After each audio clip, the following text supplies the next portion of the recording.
നേരത്തെ കാലത്തെ തുടരുന്നു. ആദ്യം നോക്കാം ഈ മണിക്കൂറിലെ തലക്കെട്ടുകൾ. സംസ്ഥാനത്ത് ഇന്നും തീവ്ര മഴയ്ക്ക് സാധ്യത. പത്തനംതിട്ട, ആലപ്പുഴ, കോട്ടയം, ഇടുക്കി ജില്ലകളിൽ റെഡ് അലർട്ട്. തിരുവനന്തപുരം അടക്കം 3 ജില്ലകളിൽ ഓറഞ്ച് അലർട്ട്. ബുധനാഴ്ചയോടെ ബംഗാൾ ഉൾക്കടലിൽ ന്യൂനമർദ്ദം രൂപപ്പെട്ടേക്കും. പെരുമ്പാവൂർ ജിഷ വധക്കേസിലെ നിർണായക വിധി ഇന്ന്. അമീറുൽ ഇസ്ലാമിന്റെ വധശിക്ഷയ്ക്ക് അനുമതി വേണമെന്ന് സർക്കാർ ഹൈക്കോടതിയിൽ.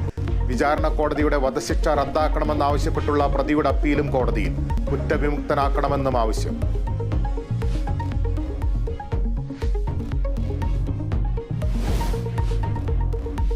രാജ്യാന്തര അവയവ കടത്തു കേസിൽ കൂടുതൽ വിവരങ്ങൾ പുറത്ത്.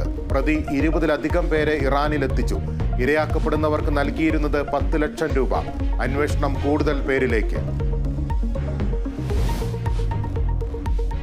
തദ്ദേശ സ്ഥാപനങ്ങളിലെ വാർഡുകളുടെ എണ്ണം കൂട്ടാനുള്ള നിർണായക തീരുമാനമെന്ന്. പ്രത്യേക മന്ത്രിസഭാ യോഗം ചേരും. വാർഡ് വിഭജനത്തിനായുള്ള ഓർഡിനൻസ് ഇറക്കൽ പ്രധാന അജണ്ട. 941 പഞ്ചായത്തുകളിലായി 1300-ലേറെ വാർഡുകൾ വർദ്ധിക്കും.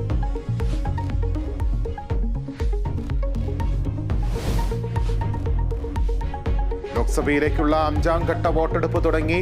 റായ്ബറേലിയും അമേഠിയും ഉൾപ്പെടെ 49 മണ്ഡലങ്ങൾ പോളിംഗ് ബൂത്തിൽ. ജനവിധി തേടി രാഹുൽ ഗാന്ധി, സ്മൃതി ഇറാനി, രാജ്നാഥ് സിംഗ് അടക്കമുള്ള പ്രമുഖർ.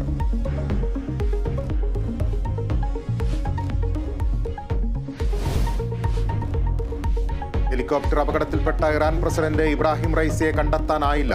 തകർന്ന ഹെലികോപ്റ്ററിനരികിലെത്താനായിട്ടില്ലെന്ന് രക്ഷാപ്രവർത്തകർ. തെരച്ചിൽ 13 മണിക്കൂർ പിന്നിട്ടു. രക്ഷാദൌത്യത്തിൽ പങ്കാളികളായ റഷ്യയും തുർക്കിയും.